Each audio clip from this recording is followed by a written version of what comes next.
क्या आप भी किसी एक क्षेत्र में महारत हासिल करना चाहते हैं? क्या आप भी अपने जुनून को अपनी पहचान बनाना चाहते हैं? तो रॉबर्ट ग्रीन की किताब मास्टरी आपके लिए है। ये किताब हमें बताती है कि कैसे इतिहास के महान लोग जैसे Leonardo da Vinci, Charles Darwin या बेंजामिन फ्रैंकलिन साधारण शुरुआत से असाधारण बन गए। और अच्छी खबर यह है, यह क्षमता हमारे अंदर भी है। इस वीडियो में हम जानेंगे मास्टरी के 6 अहम चरण और सीखेंगे कि कैसे हम भी एक मास्टर बन सकते हैं अपने जीवन के किसी भी क्षेत्र में। अध्याय 1।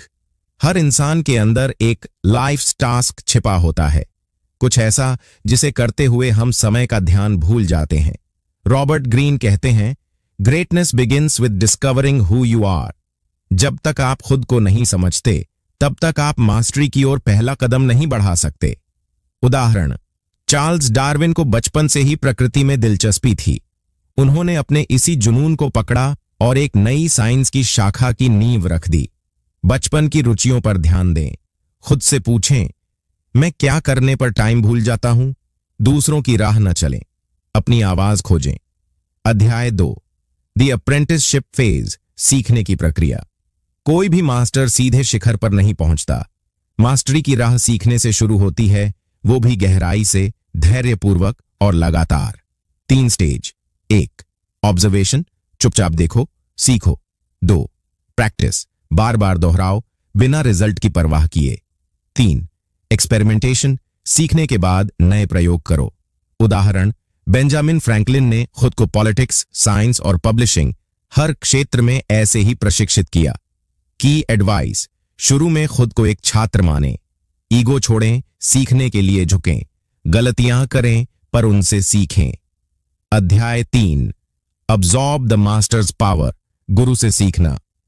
हर मास्टर के पीछे एक महान गुरु होता है।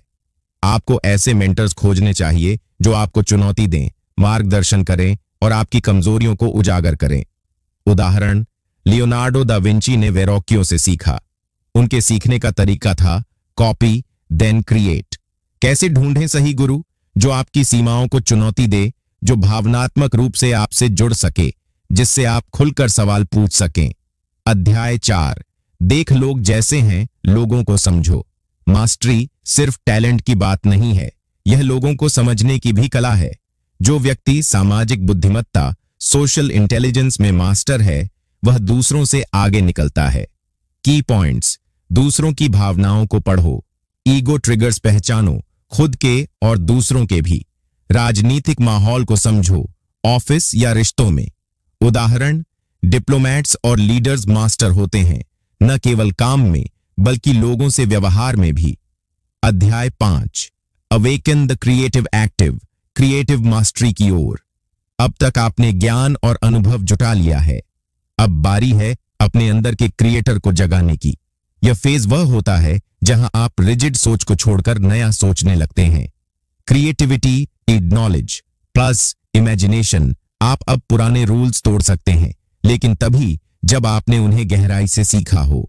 उदाहरण, थॉमस एडिसन ने हजारों प्रयोग किए और अंत में बल्ब बनाया, क्योंकि वह जिज्ञासा और धैर्य से भरा था। कैसे जगाएं अपनी क्रिएटिव एनर्जी? नए आइडियाज पर सोचो, डर से परे जाकर। खुद से रोज सवाल पूछो, क्या इससे बेहतर तरीका हो सकता है? अनलर्न करो, पुराने पैटर्न तोड़ो। अध्याय 6। मास्टरी, पूर्ण नियंत्रण। यह वह अवस्था है जब आपकी स्किल्स और सोच एक हो जाते हैं। आपका दिमाग, शरीर और भावना सब एक लय में काम करते हैं। आप अब अनायास ही सही निर्णय लेते हो। यह फेज फ्लो का होता है। उदाहरण, ब्रूस ली ने कहा था, मैं 10,000 किक्स एक बार करने वाले आदमी से डरता हूं, लेकिन 10,000 बार एक किक करने वाले आदमी से नहीं। मास्टरी की निशानियां, इंट्यूशन गहरी हो जाती है, कॉम्प्लेक्स समस्याएं आसान लगने लगती हैं। आप अपने क्षेत्र में एक प्रकाश स्तंभ बन जाते हैं। फाइनल एडवाइस, मास्टरी एक सफर है, मंजिल नहीं। रोज थोड़ा बेहतर बनने का प्रयास करें, अपने काम से प्रेम करें, तभी आप उसमें खो सकते हैं।